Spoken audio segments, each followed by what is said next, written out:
Michael, what is going on, man? How are you? I'm well. It's great to speak across the continents from Australia today. Wonderful to spend some time. I know we were joking before we hit the record button that we're ripping a hole in the space-time continuum right now. It's 3 p.m. my time on a Yep. Monday. It's 6 a.m. on a Tuesday morning for you. So it's like Yep. the joke is like, what's the winning lottery numbers or something like that, right? I So know, hey. But I think this is the thing too, where you realize the generational difference. I still have moments where I'm impressed by technology like this. Like, I love that you can just jump on FaceTime and speak to someone on the other side of the globe and it's free. Because I remember back in the day, you'd have to do long distance phone calls that cost a fortune. So I was like, quick, get the conversation done and get off right? that call. Whereas like our little one and most young kids, they're like, that is just so normal for them. So even though for a lot of us, this is still sort of cool, it's just so normal for anyone really under the age of about 10. So I always realize I'm getting old when I have moments where I'm impressed by some of this sort of stuff. I know. I was trying to explain that very thing to my kids. I was like, we used to have to do like long distance, and they're like, "What's that?" I was like, Yeah. "Well, in order to call long distance, you had to like dial someone's area code." They're like, "Well, you do that now." I was like, "Yeah, but you don't understand." And then they charge you this much. And I was like, and I also remember getting my very first cell phone, and you actually had to sign up for the amount of minutes that Yes, you were that's going to right. use Yeah. on that phone. Yeah, you remember that? So, and like it changed so much of what we did in terms of communication. Because remember, if even text messages, you had the limit of characters, which is of course, like our generation Yes. developed all those abbreviations to say as much as you could in the shortest amount of time, which is just again stuff that Yes. like young kids just have no concept of. So yeah, it's I think those are the things, and it's the rite of passage, isn't it? When you start to get to the point where you go, I remember when, and then dot dot dot, fill in the blanks, and then that's when you're sounding and feeling very old. But also, I think there's a real blessing in that because we've got a pre-digital memory. I heard someone put it that way in a podcast recently where like we know what it was like before this stuff was glued to our hands or our faces constantly, like these devices. And I think that's one of the great things. And Yeah. as a father, I find this tricky. How do I set healthy boundaries around technology with our little one? Because like I know what it's like without this stuff. I know what it's like with it because I know how addicted I am to these technologies, but at least I have a reference point of when they weren't around. Whereas for that generation, it's just always been there. And I guess, yeah, there are dangers with that too. Actually, you want to hear a really funny story that's like right off the press, like right Yeah. now as we speak. Yep. So, so last night, so I as you and I are talking, we had a podcast interview go out today with the current AEW All Elite Wrestling International Champion Roderick Strong. Yeah. And so Roderick invited me and my 10-year-old, because my 10-year-old loves professional wrestling, out to and they were in St. Louis last night. So like all these wrestlers and they had like a huge pay-per-view thing. And so he invited us out there. And there was a dad sitting next to me and his daughter. And she was probably, I don't know, 16-ish, give or Yeah. take.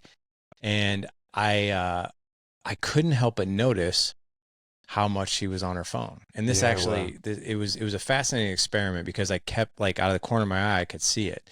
So it was probably, I don't know, maybe 10 minutes, give or take, that I was like really taking note. I was like, I wonder how often she's actually checking this thing. Yep. So what I would do is and it was always Snapchat, the whole thing was Snapchat. Yep. So like she'd go to Snapchat and then as soon as she would shut it down, I'd start counting.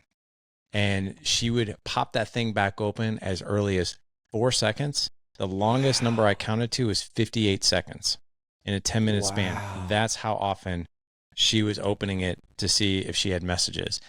And I was like, and then I just kind of like obviously lost interest after that. But like I kept noticing out of the corner of my eye, I'd stopped counting, but she kept doing it just over and over and over. Yeah. It was almost like, I was like, man, I wonder by the end of this night, how many times did she actually open that phone up? Like Yep. it had to have been like 100 times. Yeah. It's almost like a It's nervous crazy. tick. Like But there's a degree of unconsciousness to it. Like it's just something that's just a part of yeah, what you do every day, every few seconds or few minutes. And I think yeah, we're all guilty of it. But yeah, certainly I see the same thing. In fact, there was a great book released a couple of weeks ago. Jonathan Haidt wrote a great book, and the subtitle is something about the great rewiring of our youth. I can't think of the mm, title now. It's escaped me, but his whole book is around this. Like, what what is the impact of devices on our kids, and how do we set up healthy boundaries. And it's a fantastic read by all reports. I've read a few reviews last week. It's only just out, but I highly recommend parents who are grappling with that, like, hey, where are my kids up to? Or maybe they're not at the age yet where they're getting these devices. How do I set up some sensible boundaries?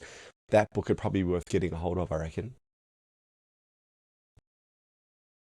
That's a fascinating topic. I would love to read that, because I mean, there's obviously some serious, like, I think, deep things that go on when it comes to our mentality and checking the devices and that kind of thing. But hey, before we get started with your new book, Mindstuck, which, by the way, fantastic. Thank you so much. Love it. And I want to start off with some fun questions. You have an 8-year-old son, correct? I do indeed. Married 18 years. Yep. Okay, so here's my question to you. Let's rewind the tape 9 years ago. Okay. You have an opportunity to sit down with yourself and give yourself some future advice. What would you be telling yourself before you became a dad? I think the thing that I've appreciated the most, because our journey to having kids was a long one. So we did the whole, like, years and years of IVF and all the stuff that goes with that. And then, like, after we had him, we could only have him. So there was all this medical stuff that went wrong in his delivery that meant, like, that was it. So I think going into having a kid, well, like, firstly, super excited, but I was mindful because it had been such a hard one thing. I didn't want to become hyper protective, because I see that with parents who, really struggle to have a kid. When they do, they become, like, wrap the kid up in cotton wool because they're so valuable. And so I think going into having a child, we had this mentality that I picked up from a friend of ours, and it was great advice at the time, but I'd go back and say, like, double down on that advice. And the advice was, raise your firstborn like a thirdborn if you can. Like, just try and not be too hyper protective. Don't do too much for them. Particularly now that I know that we're only going to have the one, like, that's even more important, because we're so, like, we live a pretty privileged life. Like, we travel a lot. Like, the nature of my work is I'm on the road heaps. So he's been on far more planes. He was on more planes before he was 5 than I had been on up until I was 20. Like, just, so I'm so mindful. I want to raise a balanced kid. So, like, how do we not allow him to become even remotely spoiled single child sort of vibe? So that'd be what I'd probably really dial down or double down the advice on, is just don't do too much. Don't make it too easy. Because like, it's just so easy when you got one, because you're racing out the door and you're like, put your shoes on, 75 times in the morning. And then eventually it's like, I'll just do it. I'm just going to put your shoes on and tie them for you. I'm like, I'm one of 5 boys. So, hey, by the time, like, I was, I don't know what age, but young, I was tying my own shoes because there was no one to do it for me. Whereas we still tie his shoes sometimes when he's 8. So I'm like, I'm very mindful. It's so easy to fall into that trap as a parent where you do too much. So I'd probably just say, be careful of that trap, is what I'd say to myself. So crazy you're talking about this, man. The podcast guest I had right before you that I interviewed today, we were talking about the part of us and dads that we want to, like, overserve, right? But we do such an underservice if we overserve, right? Yeah.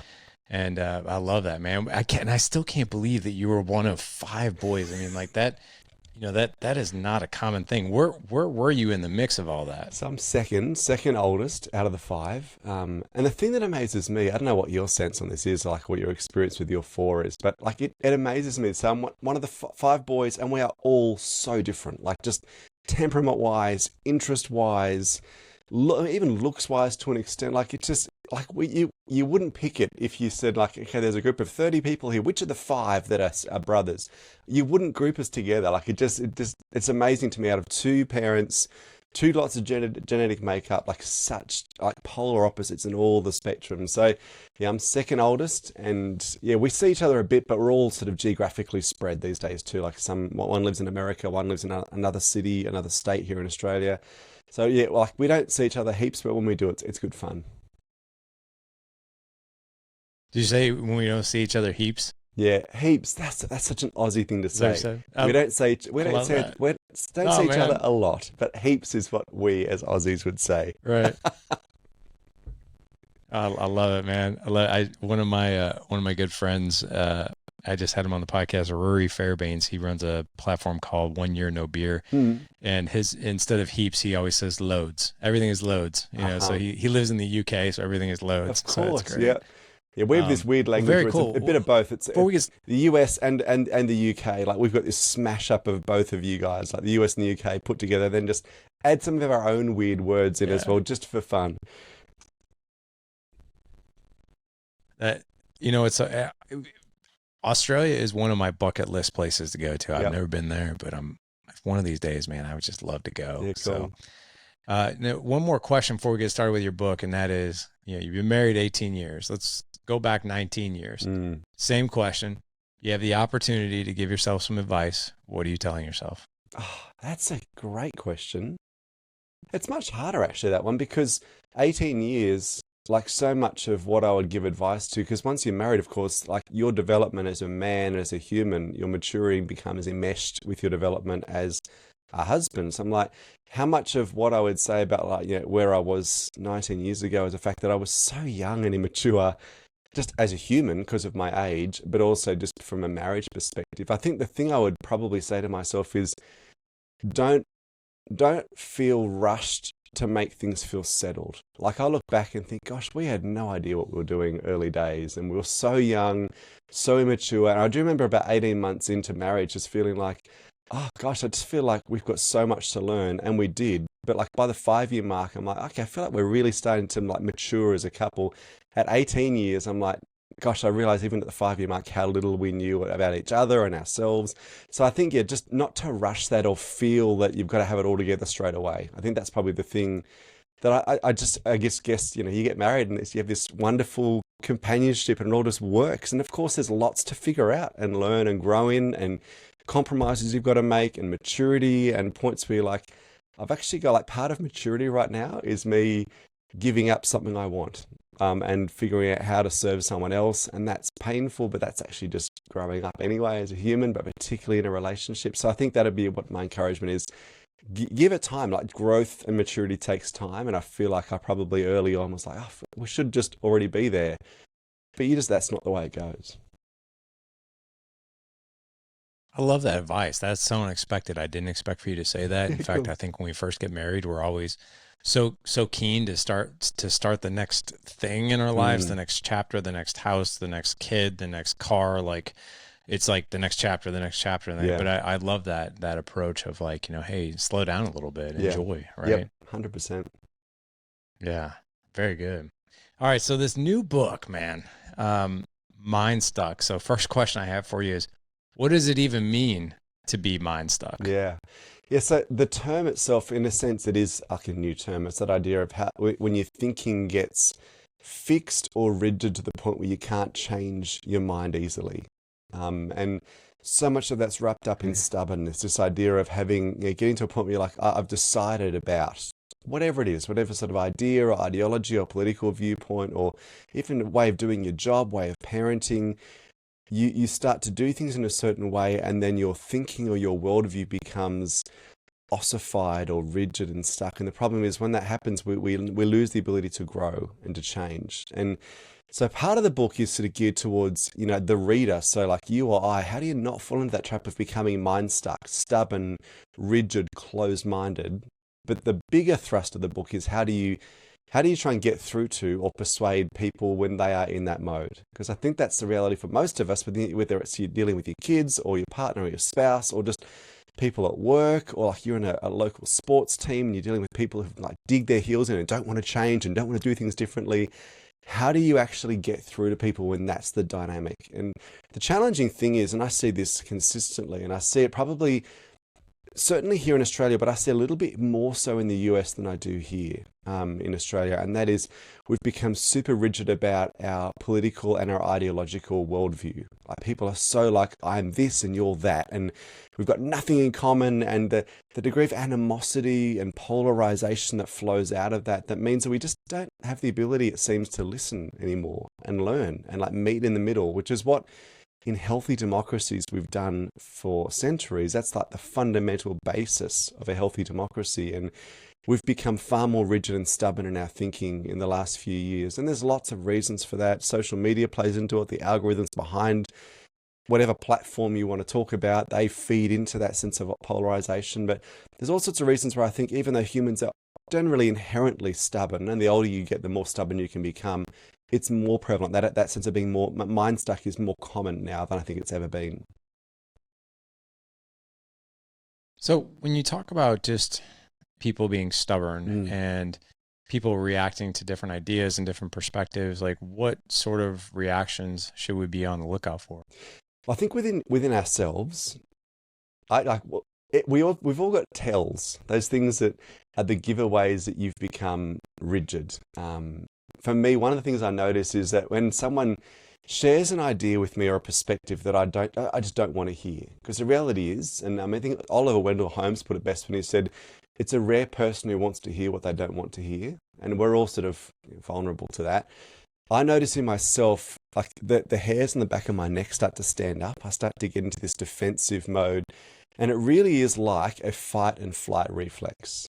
And we can get into all the brain science stuff because it's really interesting looking at what happens in our brains when stubbornness kicks in, because actually that gives you some clues as to how to actually then get through to stubborn people. So I think for the first thing, we got to realize, what are those tells within ourselves, those giveaways that, okay, right now, I'm not even engaging with this honestly. Someone suggested an idea. I'm not even listening to them. It's almost like, it's not that I won't listen to them. I can't listen to them because what they're saying is so confronting to something I've decided to be true, to a viewpoint that I hold.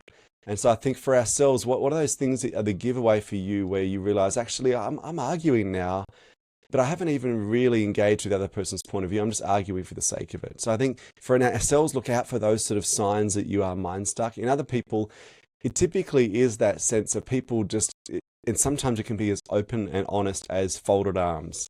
Like, I don't want to hear you. But sometimes it's much more than that. People who just, they go from 0 to 100 really fast in terms of arguments. And it's like, gee, I touched a nerve here. I was just suggesting an idea and they've just gone off the deep end, and they're like the sense of vitriol and fighting and how dare you can't say this. I'm like, gosh, I was just suggesting a perspective, and they go straight in because it's kicked off some of those reflexes and instincts that our brain kicks into when it wants to defend, when it wants to be protected and safe. And I think that's one of the key things. The reason we get stubborn is because our brains and our bodies want to feel safe, particularly our brains and our ideology. The moment there's a sense that we're being undermined or attacked, something we've held to be true might be called into question, that defensive mode kicks off, and it can be really hard to then engage logically or rationally.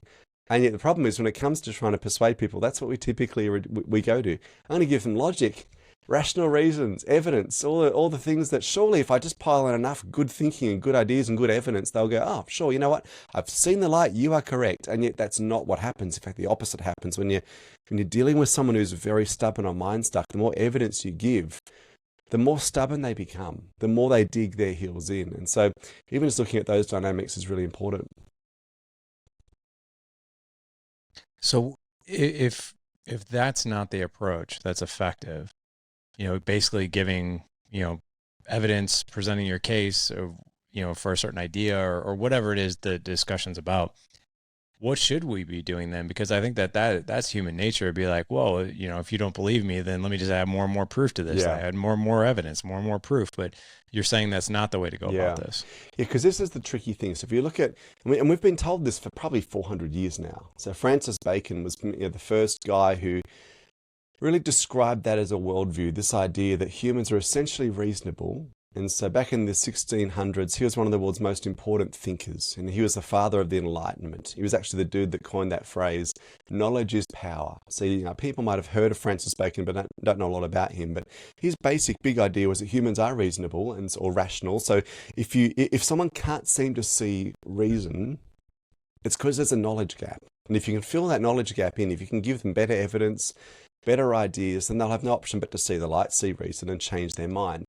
What we've discovered probably in the last 15 years is that doesn't work. And so you could look at all the brain science around why that doesn't happen, because typically the part of our brain that does most of our thinking is connected to the limbic system. So the limbic system, when it comes to reason formation, processing emotion, that's where those fight and flight reflexes live. And the tricky thing is, and I refer to this in the book as our instinctive mind. So if you've got two minds, and Daniel Kahneman's work around system 1 and system 2 thinking, similar sort of ideas. So this idea is your instinctive mind, where most of our perception formation happens, is intensely tribal. That's where so many of those fight, flight, protective reflexes live.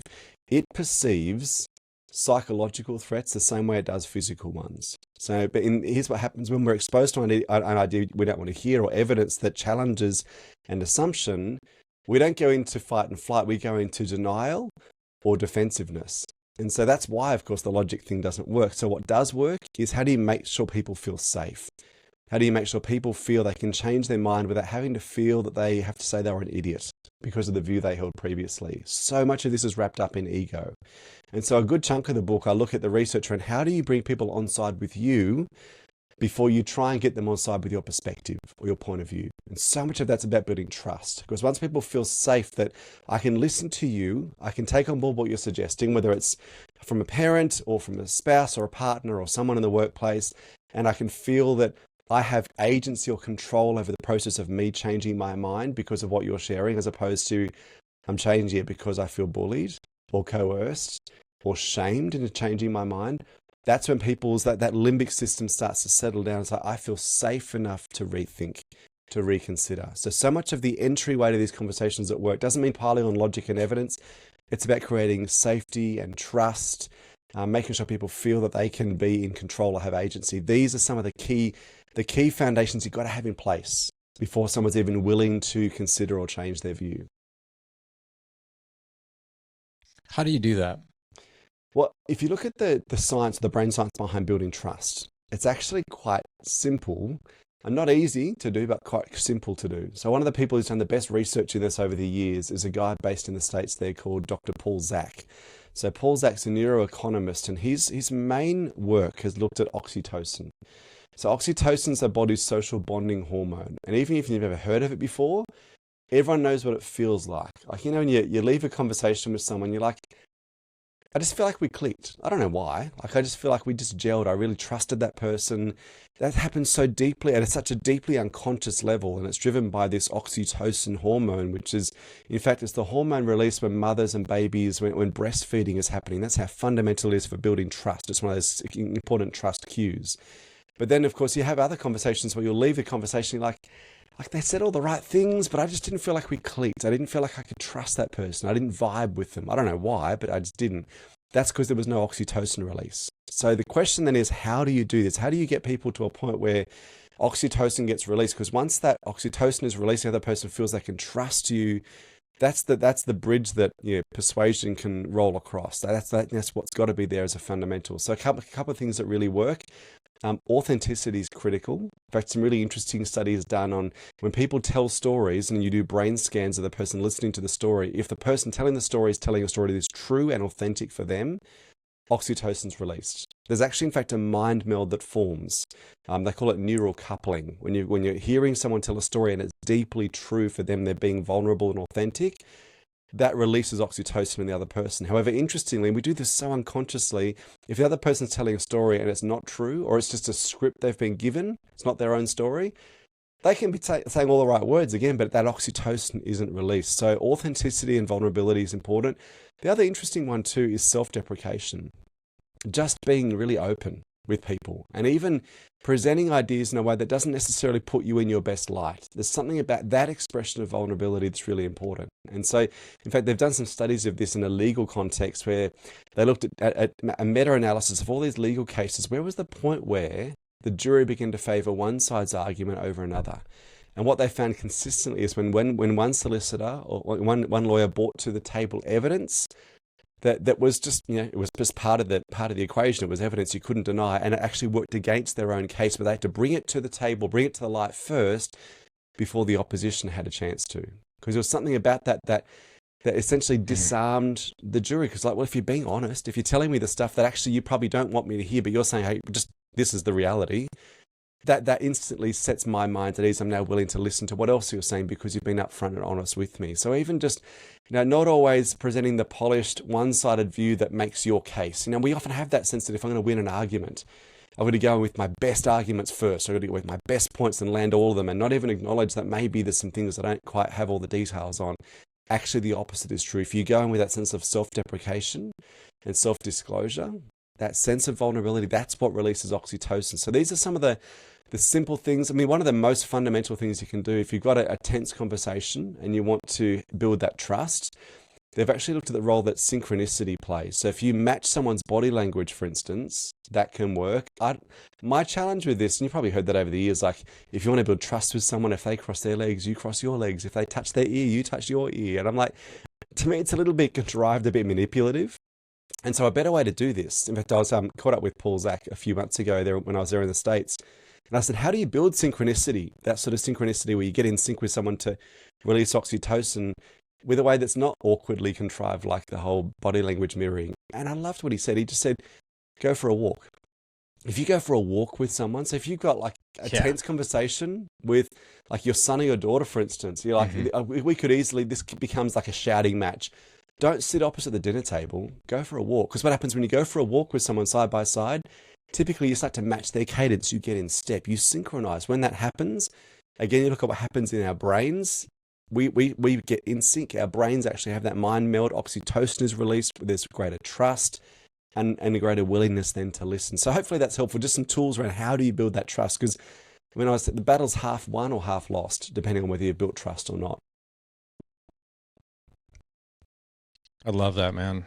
We talk a lot in our community, in the Alliance, which is our mastermind community. We talk a lot about creating environments of psychological safety, you know, with, especially like with you, with your kids or within marriage.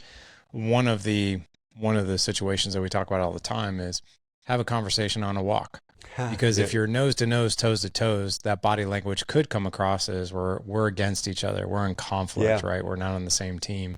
Anytime I want to have a tough conversation with one of my kids, I usually take them on a drive, or I'll take them on a walk or something like that where we're sitting side by side. And, but that's fascinating though. And I love hearing, but I'm learning a lot here too, just by listening to you, as far as like the self-deprecation, you know, using vulnerability, maybe even using like, humor, you know, even about yourself, right? That can be very disarming to people. So that's awesome, man. Let's put our lenses on as fathers. So you have an 8-year-old. I have an 8-year-old. I also have a 10-year-old, 16-year-old, and 18-year-old. And, you know, persuading, you know, even like a teenager, right? Like they get pretty mind stuck. They're like, this is what I want to do, right? And then it's like tunnel vision. But even like 8-year-olds, man, it's just, it can be difficult. But how do you go about this with your son? It is tricky, particularly when they get to teenage years, because there are all sorts of dynamics that come into play that mean they're stubborn not because of ideology, they're stubborn because of life stage. Like there's that natural thing where you go from dependence as a kid to independence as a teenager. Like I've got to find myself, my own way.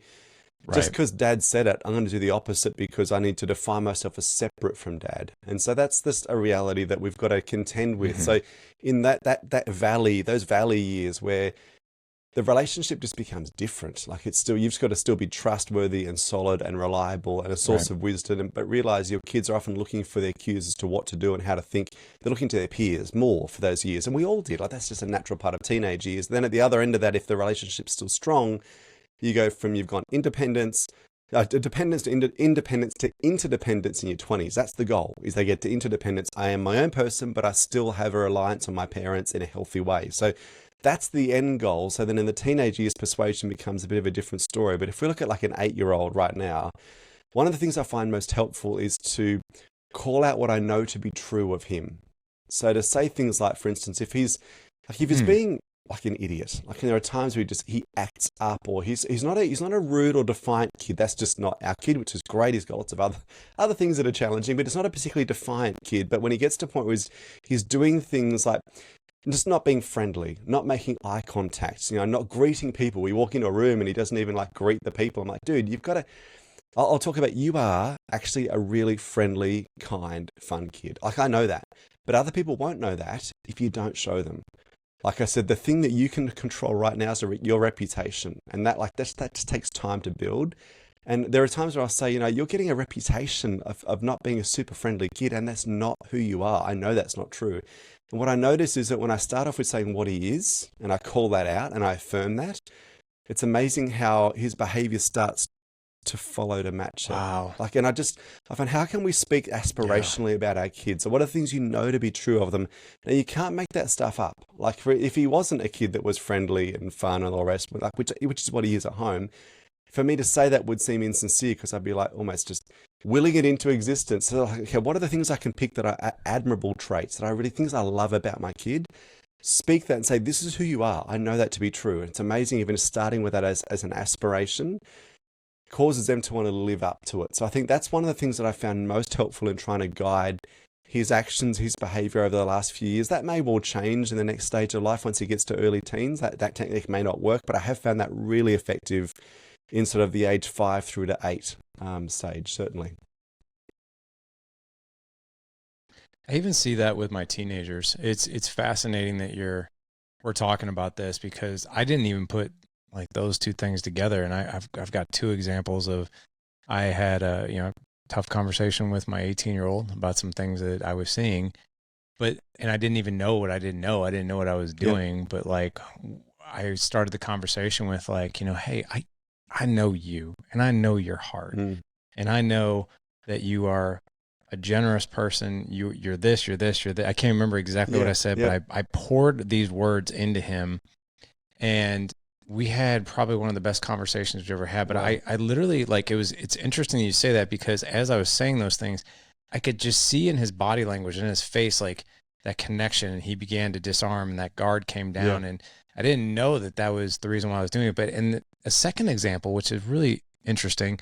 So my stepmother, wonderful human being, she does that. Now that you mentioned that, I notice she does that all the time. And she's one of those people that when she first started having kids with my dad, like, she really, really got involved with, raising kids, child psychology, and all these things. I notice, she praises the kids for good things, not necessarily the bad things. And when she is wanting to correct, she never yells. She's very, very gentle. She gets next to them, that kind of thing.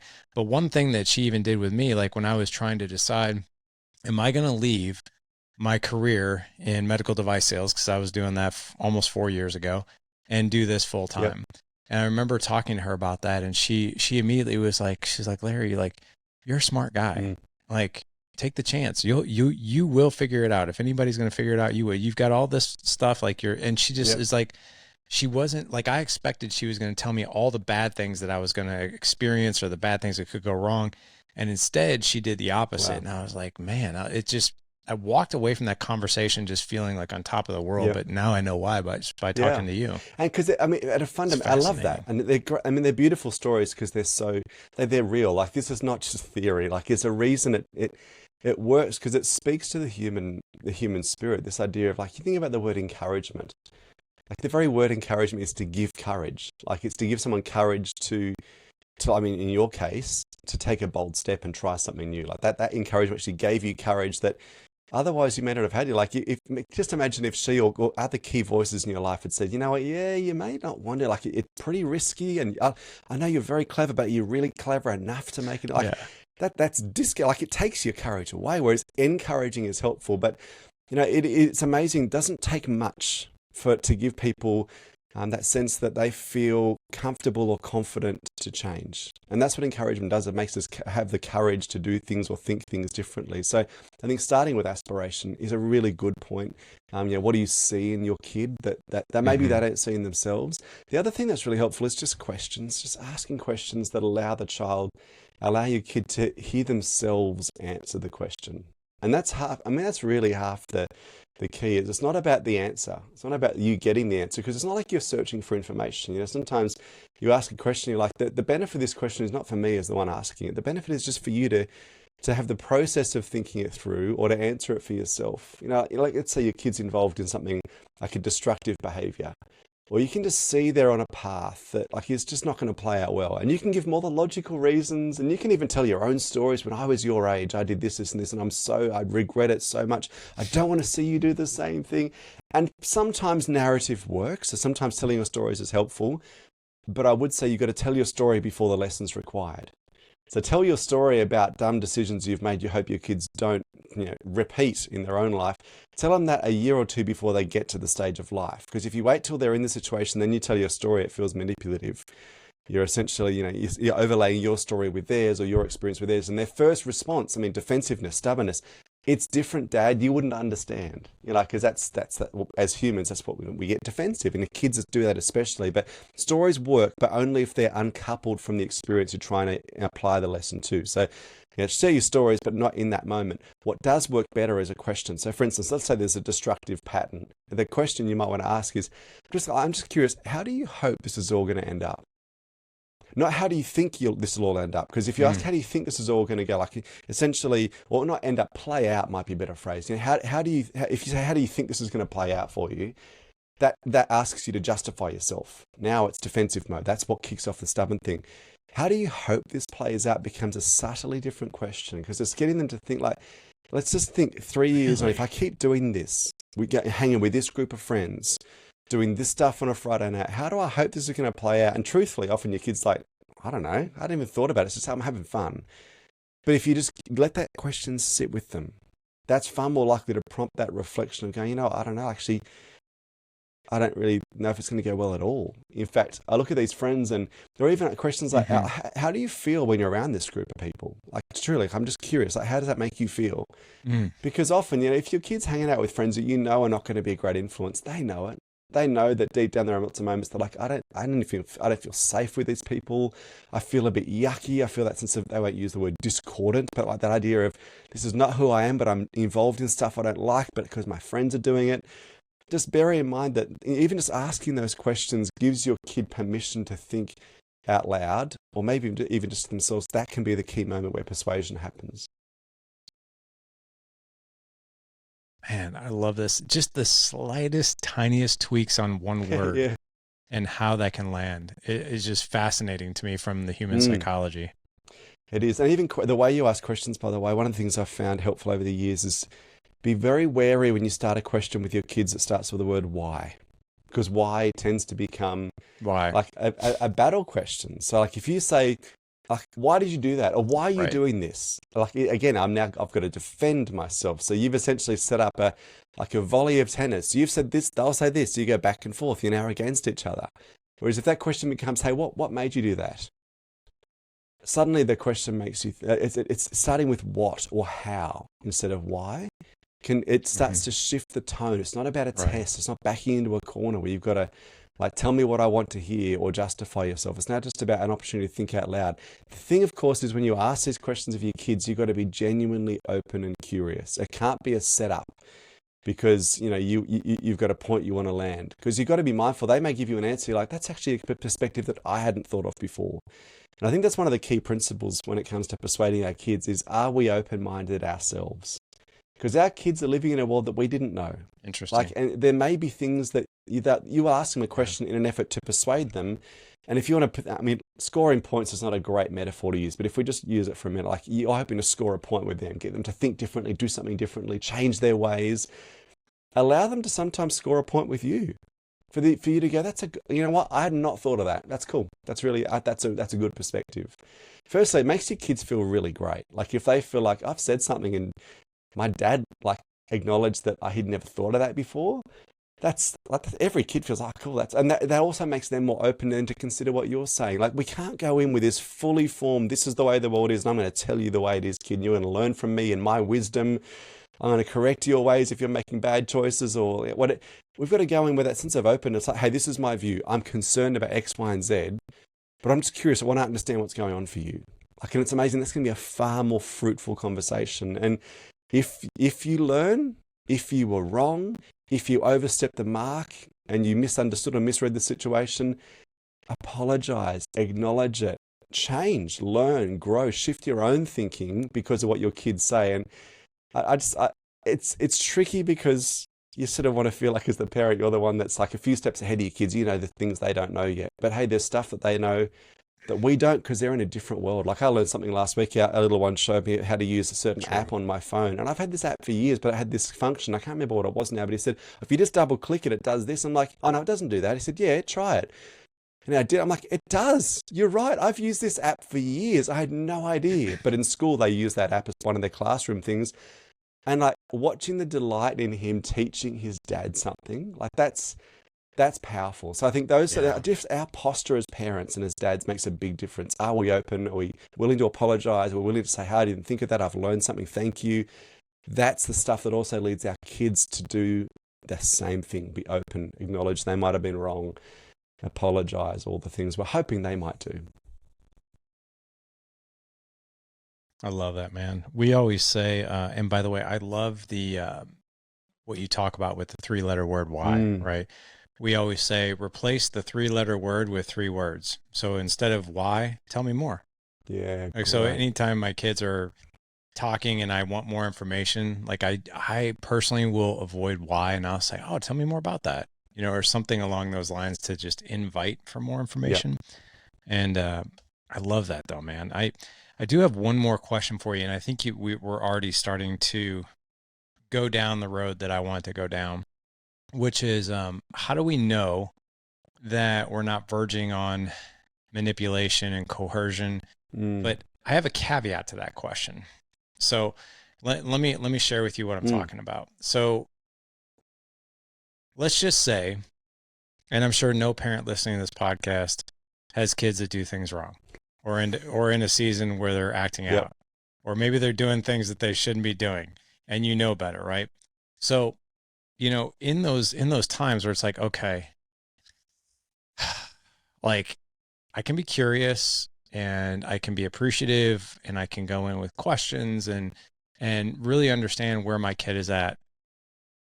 And I think that there are some situations that can be dangerous, because in our minds as parents, we're like, at the end of this conversation, I would really love for my kid to see this point of view, because what they're doing right now, number one, it might not be right. Number two, it might be really dangerous. It might be something that's like, dude, if you get caught doing what it is you're doing or hanging out with the people you're hanging out with, like there will be really bad things that could happen. So in situations like that, where we don't necessarily want to be manipulative, but we want the conversation to at least be fruitful and perhaps like, hey, it's in this situation, it might be really important that you see this side of it. How do we know when we're walking that fine line of manipulation and coercion, but also, you know, looking out for their own good in a way? I think that's probably the key thing, is the difference between manipulation and persuasion. And it is a fine line, and it's tricky to know sometimes, because you can go in thinking you've got the best of intentions, but actually when you strip it all back, you want to get your way.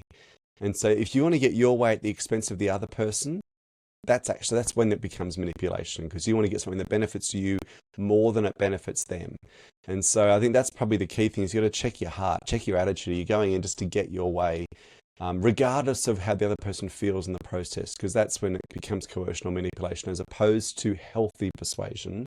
But I think, you know, the whole question about how do you deal with these really difficult conversations, these difficult issues. Firstly, I would say, and I learned this from reading some stuff from Chris Voss, who's a former FBI negotiator. And one of his key things is, in those tense situations, call out how the other person's feeling. Just acknowledge it. So the first thing you can do is just call out the awkwardness and go, you know what, this is a conversation I've been putting off. I hate talking about this stuff. I find this really uncomfortable. But just saying that makes your kid now feel like, okay, like dad's not comfortable right now. And he's just led with that. Like, so like, it's almost like, how do I lean forward now? Like, okay, like, how do I help then, Dad? Like, what's going on?